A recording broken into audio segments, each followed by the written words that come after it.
لکھو محمد الرسول اللہ صلی اللہ علیہ محمد الرسول اللہ صلی اللہ علیہ وسلم اور قریش مکہ کے بیچ معاہدہ، یہ تحریر لکھی جا رہی تھی تو ابو سفیان بول پڑا، کہنے لگا جی ہم محمد الرسول اللہ نہیں لکھنے دیں گے معاذ اللہ، یہی تو ہمارا جھگڑا ہے، اگر آپ کو رسول اللہ مان لیا تو پیچھے رہ کیا گیا، محمد ابن عبداللہ لکھے۔ حضور نے حضرت علی سے فرمایا رسول اللہ کاٹ کے محمد ابن عبداللہ لکھو۔ حضرت علی لکھ رہے تھے، محمد رسول اللہ لکھا تھا، فرمایا رسول اللہ کاٹ کے محمد ابن عبداللہ لکھو۔ تو حضرت علی کہنے لگے حضور مجھے یہ لفظ کاٹنا نہیں آتا، حضور مجھے یہ لفظ کاٹنا، کسی صحابی نے اعتراض نہیں کیا کہ لکھنا آتا تھا، کہا مجھے کاٹنا، حضور نے دوبارہ کہا علی کاٹ دو، کہا یا رسول اللہ مجھے یہ لفظ کاٹنا نہیں آتا۔ میرے حبیب نے تیسری دفعہ کہا علی کاٹو، تو شیر خدا نے قلم چھوڑا، ہاتھ باندھے اور کھڑے ہو کہنے لگے محبوبہ مجھے تیرے قصیدے لکھنے آتے ہیں، کاٹنے کوئی نہیں آتے، میں مجبور ہوں، مجھ سے نہیں ہوتا، کوشش کرتا ہوں، نہ قلم اٹھتا ہے نہ ہاتھ چلتا ہے۔ میرے حبیب پاک نے قلم پکڑا اور لفظ رسول اللہ خود کاٹ کے محمد ابن عبداللہ کرایا۔ بھائی وقت گزر گیا، صلح ہو گئی، یہ تدبر، یہ حوصلہ، یہ تدبیر میرے نبی نے فرمائی۔ اب تو 1400 کو مکے نہیں نہ داخل ہونے دیا، لیکن 1 سال ہی گزرا، تھوڑا ہی وقت گزرا، میرے رسول پاک 10,000 کو لے کے مکے میں داخل ہو گئے۔ 10,000 اس نے فائدہ دیا۔ حکمت کیا تھی، تدبر کیا تھا؟ قریش روز لڑائی کرنے آ جاتے تھے، تبلیغ ہی نہیں کرنے دیتے تھے، ان سے صلح ہو گئی تو نبی پاک نے کیسر کو خط لکھا، کیسر روم کو، ہرقل کو، دور دراز تبلیغ پھیل گئی، مسلمان 1,00,000 سے زیادہ ہو گئے، ان کی طرف سے اب وہ لڑائی بند ہو گئی۔ میرے حبیب پاک علیہ السلام کے حوصلے نے کمال دکھایا، اس تدبیر نے فائدہ دیا امت مسلمہ کو۔ 10,000 کا لشکر لے کے حضور کعبے میں داخل ہوئے۔ کل جو ابو سفیان کہتے تھے نا محمد رسول اللہ لکھنے نہیں دوں گا، آج وہ خود کہہ رہے تھے اشہد ان لا الہ الا اللہ واشہد ان محمد رسول اللہ صلی اللہ علیہ۔ کل جو کہہ رہے تھے کہ میں یہ لفظ نہیں لکھنے دوں گا، آج ابو سفیان کی حویلی میں لاکھوں لوگ، ہزاروں لوگ بیٹھے تھے اور سارے کہہ رہے تھے محمد الرسول اللہ محمد الرسول اللہ محمد الرسول اللہ صلی اللہ علیہ وسلم۔ میرے محبوب کی تدبر نے، فقاہت نے، اور پھر کمال ہوا۔ 1400 کہاں اور 1,44,000 کہاں، 1400 کہاں اور 1,44,000۔ 1400 کو نہیں جانے دیا عمرہ کرنے، میرے رسول پاک 1,44,000 کو لے کے حج کرنے چلے گئے۔ رسول نے حج کیا، ہر طرف لبیک لبیک کی صدائیں بلند ہوئی۔ یہ میرے نبی پاک کا تدبر ہے، حوصلہ ہے۔ اگر وقتی طور پہ حوصلہ کر جاؤ گے، دلیری کر جاؤ گے، آنے والا وقت آسان ہو جائے۔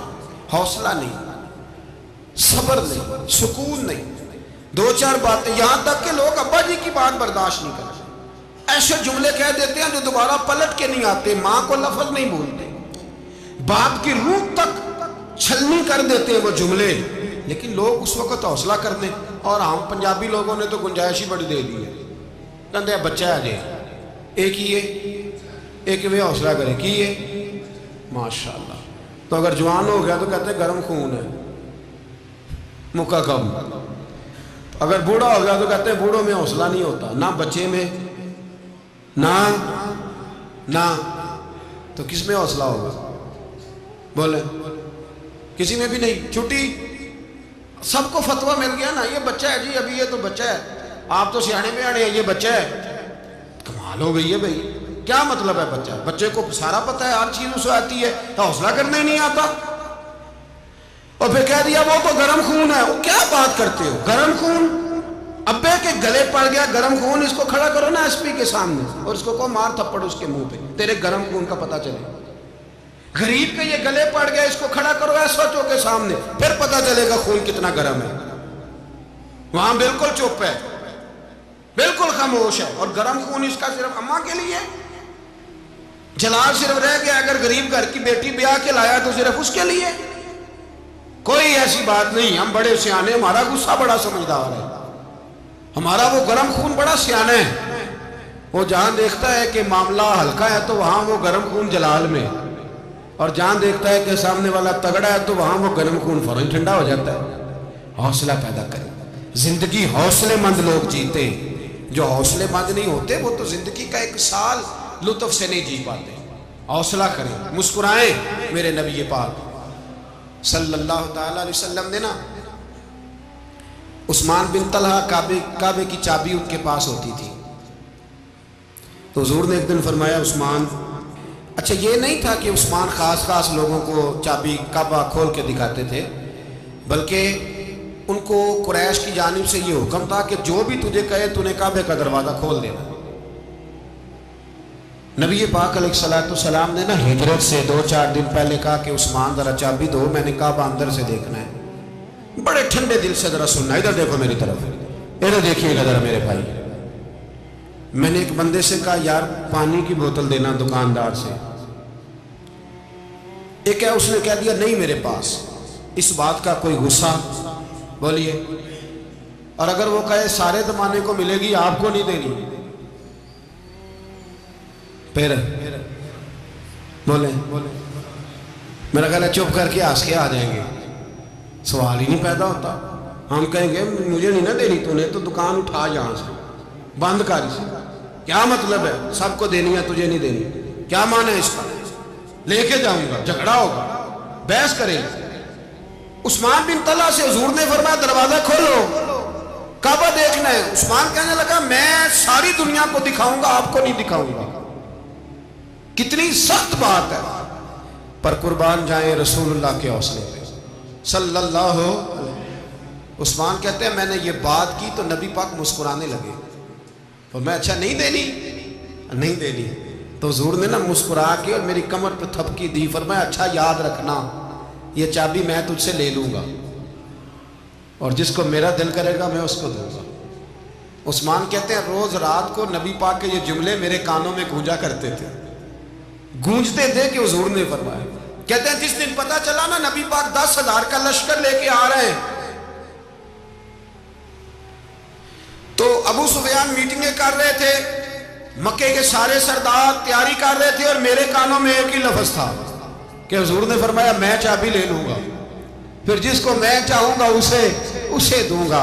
عثمان کہتے ہیں حد ہو گئی، وقت گزر گیا، حضور آ گئے، طواف فرمایا، اور طواف کے بعد میرے نبی پاک علیہ السلام نے فرمایا بلاؤ نا ذرا عثمان کو۔ عثمان کہتے ہیں میں چابی لے کے آیا تو دوسرا جملہ کوئی نہیں۔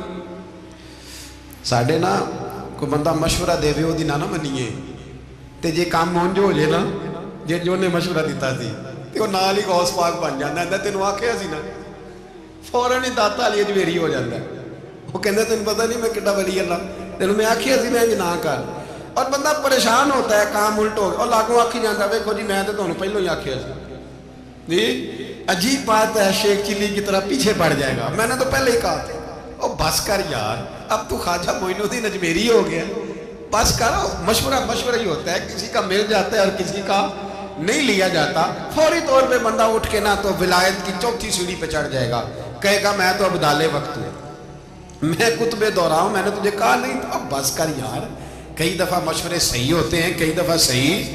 بولیے نبی پاک صلی اللہ علیہ وسلم کی احد کے دن خواہش یہ تھی کہ اندر رہ کے لڑنا ہے، جوان سے آپا نے کہا باہر جا کے لڑائی کرنی ہے، حضور نے باہر جا کے جنگ کی، بظاہر مسلمانوں کو شکست ہوئی۔ حضور نے ایک دفعہ نہیں کہا کہ میں نے تمہیں کہا نہیں تھا اندر رہنا ہے، بس ہو گیا جو ہو گیا۔ اب اس میں فٹافٹ اگلے کو حوصلہ دو، کوئی حرج نہیں یار۔ نبی پاک سب بولیے صلی اللہ علیہ وسلم، میرے حبیب پاک علیہ السلام نے نا کہا عثمان کو بلاؤ۔ عثمان آئے تو عثمان کہتے میں نے چابی دی تو میں تیار تھا کہ اب میری بات ہوگی اور رسوائی ہوگی، لیکن کہتے ہیں قربان جائیں مصطفیٰ نے تو یہ جملہ بھی نہیں کہا کہ میں نے تجھے کہا نہیں تھا، یہ بھی نہیں کہا۔ حضور نے چابی لی، کعبے کے بت صاف کیے، نماز پڑھی، واپس آئے، فرمایا عثمان میرا وعدہ تھا تیرے ساتھ کہ جس کو میں چاہوں گا چابی دوں گا، یہ لو چابی میں تجھے دینا چاہتا ہوں، لے لو رکھ لو۔ عثمان کہتے ہیں وہ چابی نہیں میرے طرف آ رہی تھی، میری طرف ایمان آ رہا تھا، وہ چابی نہیں آ رہی، ایمان آ رہا تھا میری جانب۔ کہتے ہیں میرے ہاتھوں میں چابی آئی اور میری زبان پہ کلمہ توحید جاری ہو گیا۔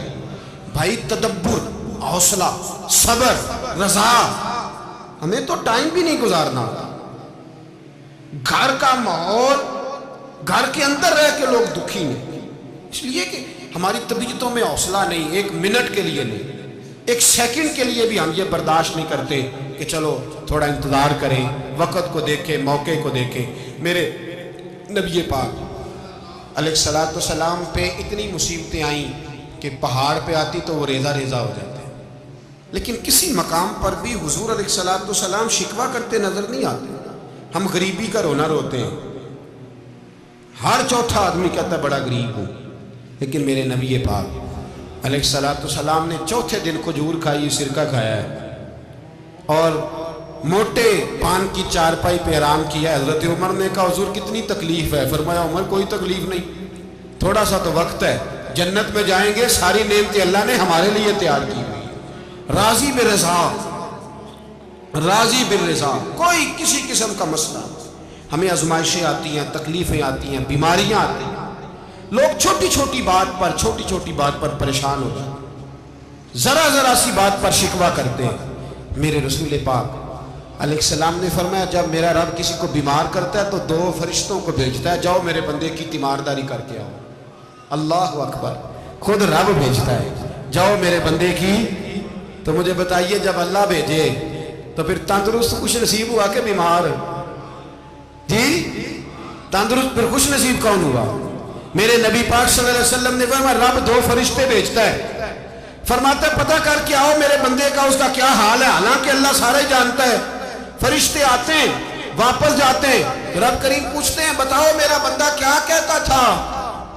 اللہ تجھے سارا ہی پتہ ہے، پر ہم سے پوچھتے تو بتا دیتے ہیں، وہ یہ کہتا تھا کہ میں اپنی رب کی رضا پہ بڑا ہی راضی ہوں، وہ تیری حمد کر رہا تھا، تیری تعریف کر رہا تھا، تیرا شکر کر رہا تھا، تیرے لیے کلمات حمد بیان کر رہا تھا۔ تو میرے نبی پاک علیہ السلام فرماتے ہیں، اللہ فرشتوں سے فرماتا ہے سنو پھر اگر میں اپنے بندے کو اس بیماری میں شفا دوں گا تو اس تندرستی سے زیادہ اچھی تندرستی دوں گا جو پہلے اسے عطا کی ہوئی تھی، پہلے سے اچھی صحت دوں گا، اور اگر اسے اس بیماری میں موت دوں گا تو پھر مرتے ہی اس کے لیے میں جنت کا فیصلہ فرما دوں گا۔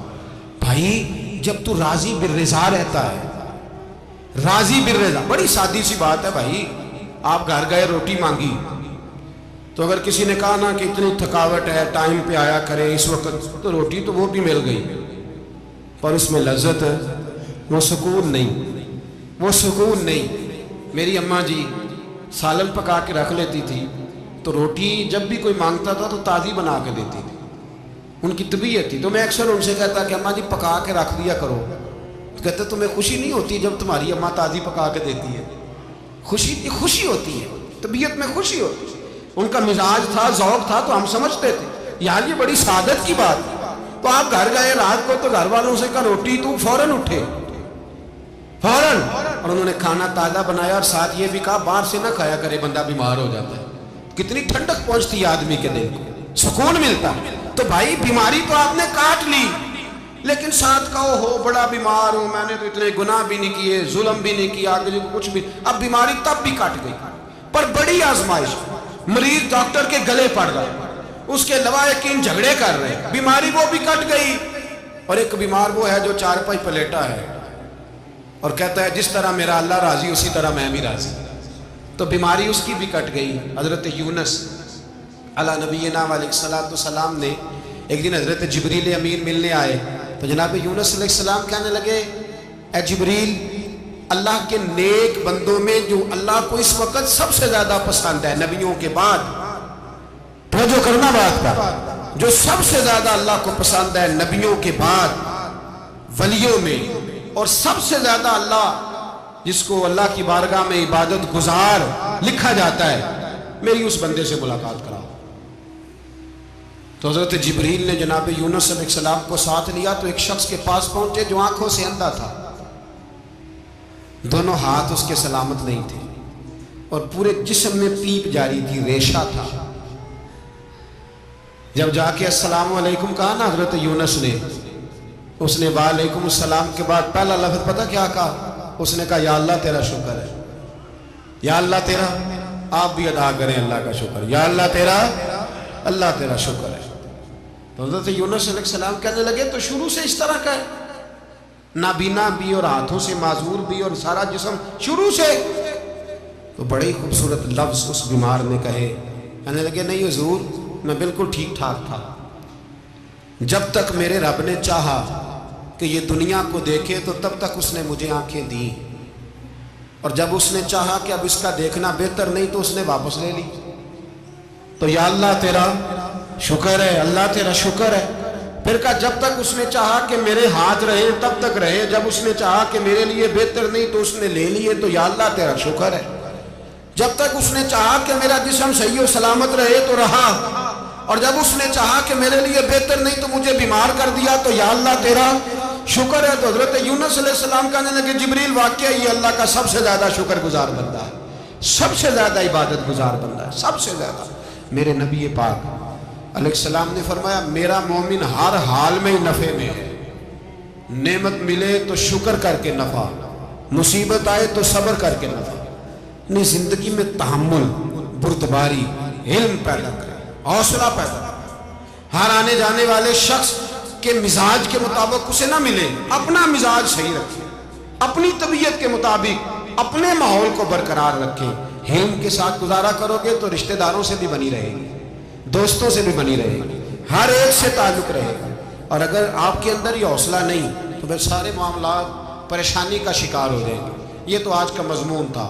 ہمیں نا لوگ مشورہ دیتے ہیں، کہتے ہیں پیر صاحب درویشوں کو سیاست کی بات نہیں کرنی چاہیے، دیتے ہیں نا مشورہ لوگ؟ جی تھوڑا تھوڑا بول دیں، تھوڑا تھوڑا دیتے ہیں نا۔ اگرچہ ہم ان کی بات نہیں مانتے، اس لیے کہ اقبال نے کہا تھا جدا ہو دین سیاست سے تو رہ جاتی ہے چنگیزی، جدا ہو دین سیاست سے تو۔ اور پہلا فکرہ یہ ہے کہ جلال بادشاہی ہو یا جمہوری تماشا، جدا ہو دین سیاست سے تو رہ جاتی ہے۔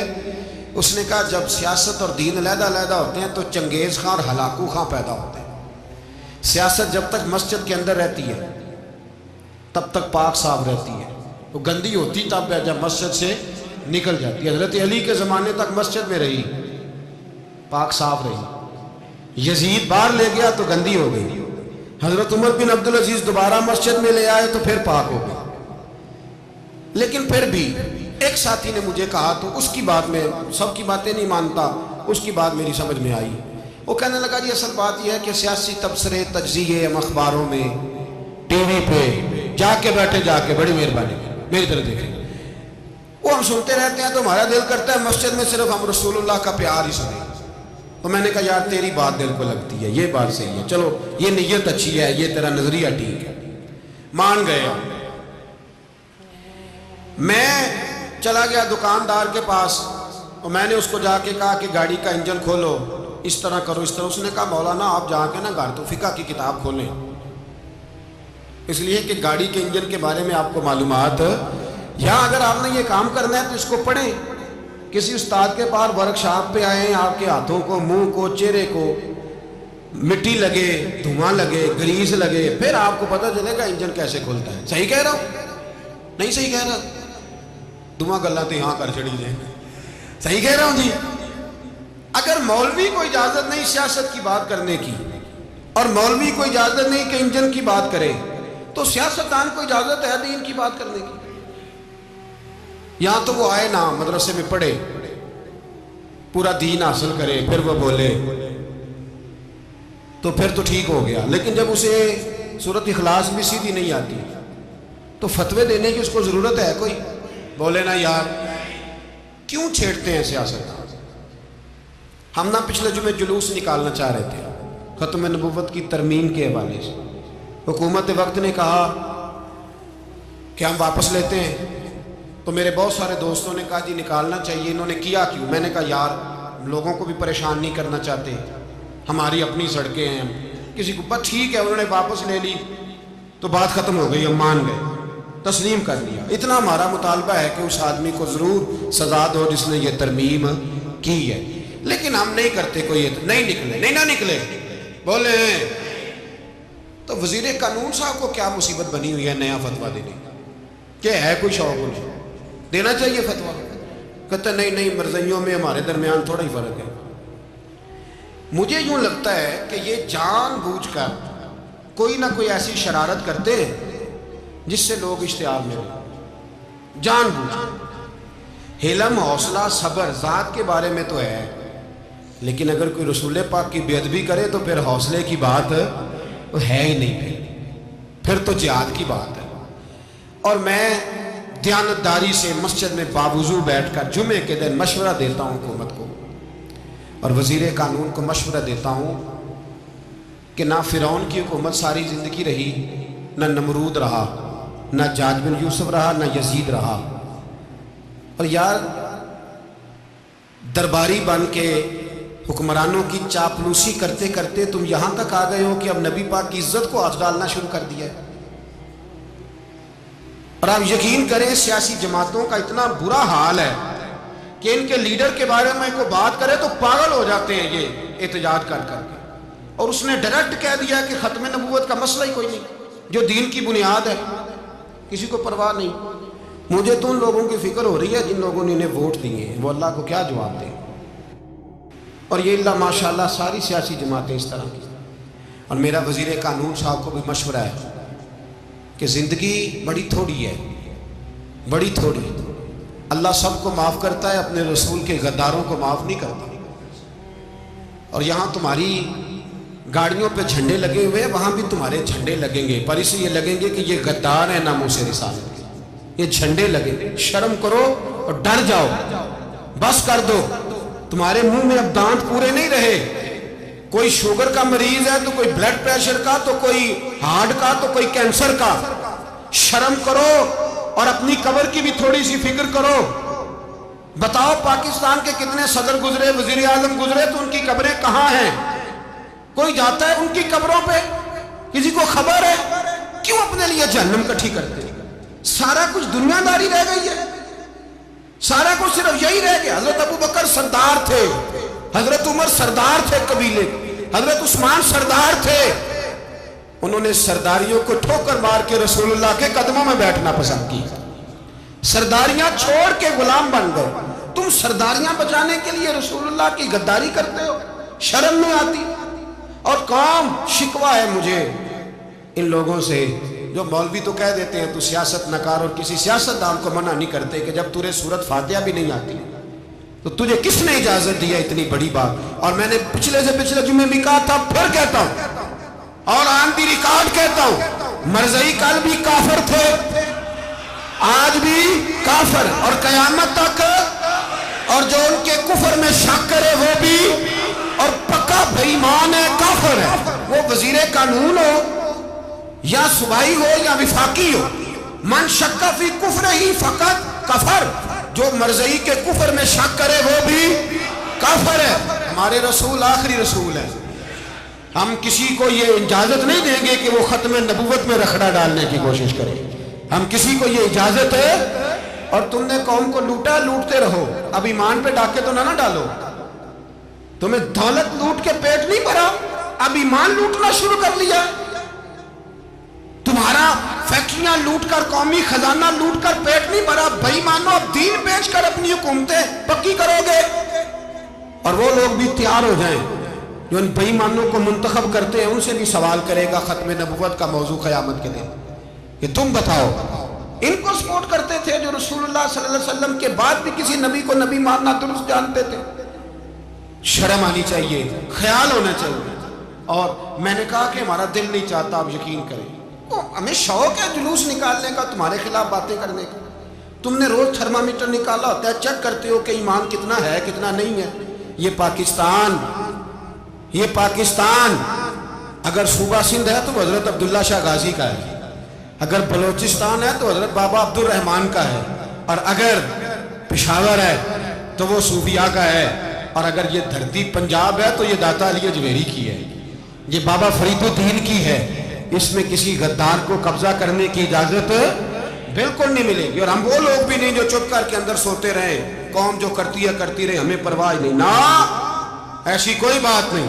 کوئی بندہ نہ سمجھے کہ انہیں ہوش نہیں، انہیں پتہ نہیں، ہمیں سارا کچھ ہی آتا ہے۔ پھر اگر کل کو کوئی ممتاز قادری پیدا ہو گیا تو شکوہ نہ کرنا، کل کو کوئی پھر سے عامر چیمہ نکل آیا تو شکایت نہ کرنا، یاد رکھنا۔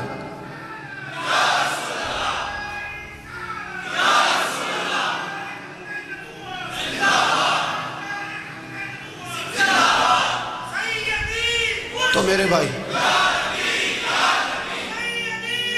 کھول کے بولو یا نبی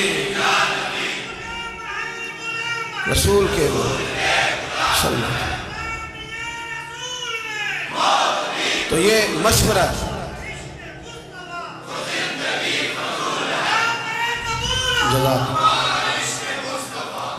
تو یہ تمہیں مشورہ ہے۔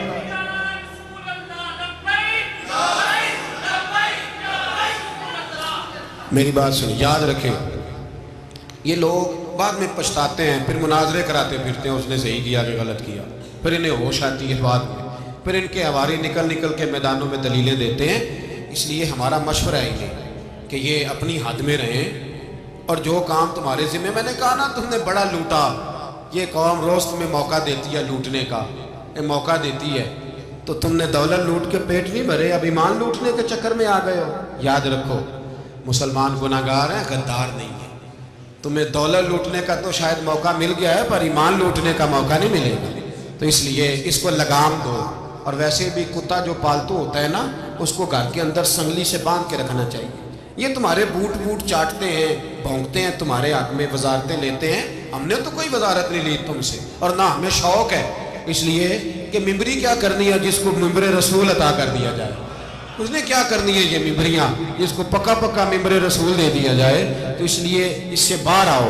میں نے کہا بڑے بڑے نمرود، فرعون، قارون دفن ہے، تمہارا بھی نام تک نہیں ہوگا، بالکل نام نہیں ہوگا۔ اس لیے ہمارا مشورہ، اور آپ لوگ بھی آئے نا یہ اگلے سال، تو ان کو کھڑا کر کے پوچھ لینا، اسلامی جمہوریہ پاکستان کا تم نے ایم پی ایم میں نے بننا ہے، پہلا کلمہ ہی صحیح سنا دو، چلو خدا کا واسطہ یہی بتا دو کہ تمہیں نماز بھی ڈھنگ سے آتی ہے کہ نہیں، اور آپ کی موج ہے، آپ بٹھا لیتے ہیں سر پہ، کیا کریں، سمجھانے والے مفت گناہگار ہو گئے اور بہکانے والے سب تمہارے یار ہو گئے۔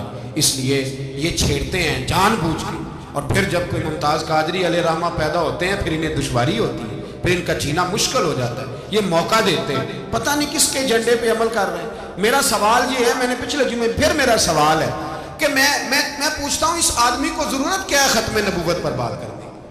جب امت مسلمہ کے متفق کا فیصلہ ہے کہ مرزائی کافر، اسمبلی نے بل پاس کر دیا کہ مرزائی، ان کو اقلیت قرار دے دیا، اور جب سے وہ اقلیت بنے، نہ ہم نے ان کی عبادت گاہ جلائی، نہ ہم نے ان کو قبروں سے نکالا، نہ ہم نے، بس ٹھیک ہے جیسے عیسائی رہتے ہیں، یہودی سے کس ملک میں رہتے ہیں وہ بھی رہیں، اقلیت بن کرے، کوئی اعتراض، پر تم انہیں کھینچ کھونچ کے کیوں قریب کرتے ہو؟ تمہارا کیا جرانہ ہے ان کے ساتھ؟ بتاؤ تو صحیح۔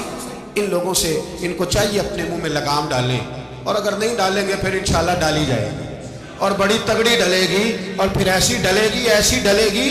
سلمان تاثیر جب مرا تھا نا، تو 5-5 لاکھ روپیہ مولویوں کو آفر کی جنازہ پڑھاؤ، 5-5 لاکھ روپیہ چھوٹے چھوٹے مولویوں کو۔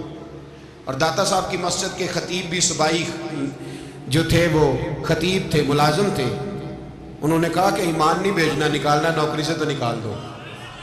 اور بادشاہی مسجد کا مولوی جس کا پتہ ہی نہیں چلتا، کبھی کدھر چلا جاتا ہے کبھی کدھر، یہاں تو وہ بھی کھڑا ہو گیا، اس نے کہا نا ایمان نہیں بیچنا۔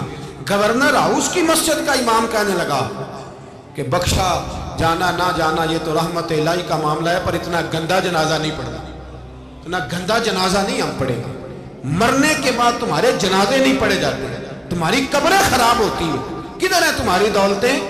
اور وہ مولوی آج تک پتہ ہی نہیں کدھر گیا جس نے اس غلیظ کا گندا جنازہ پڑھایا۔ تو بھائی اپنی قبر حشر کو، جب جہاں تمہارے جنازے نہیں پڑھے جا رہے تو وہاں تمہارا کیا حال ہوگا؟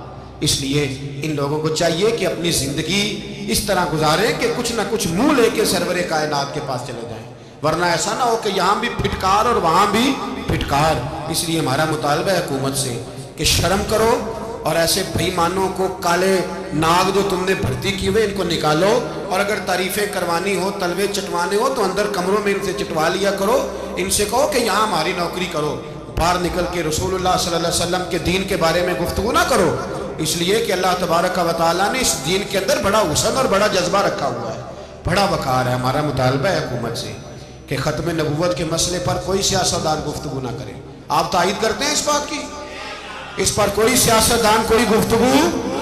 ہمارے پاس بڑے تماشے ہیں سیاست کرنے کو، باقی تماشوں پہ سیاست کرو، یہ رسول اللہ کی ناموس کا معاملہ ہے، یہ چھیڑنے کی تمہیں اجازت؟ مجھے سمجھ نہیں آتی یار جب بات ختم ہو گئی، اسمبلی نے بل واپس لے لیا، تو صوبائی وزیر قانون کو آخر تکلیف کیا ہے؟ آپ کے پاس جواب ہے کوئی اس بات کا؟ بات ختم ہو گئی، ہم نے جلوس نہیں نکالا، چھوڑ دیا، خاموش ہو گئے، علماء نے میٹنگیں بلائی تھی، کینسل کر دی، ٹھیک ہے جی بات، اب دوبارہ سے کیوں چھیڑتے؟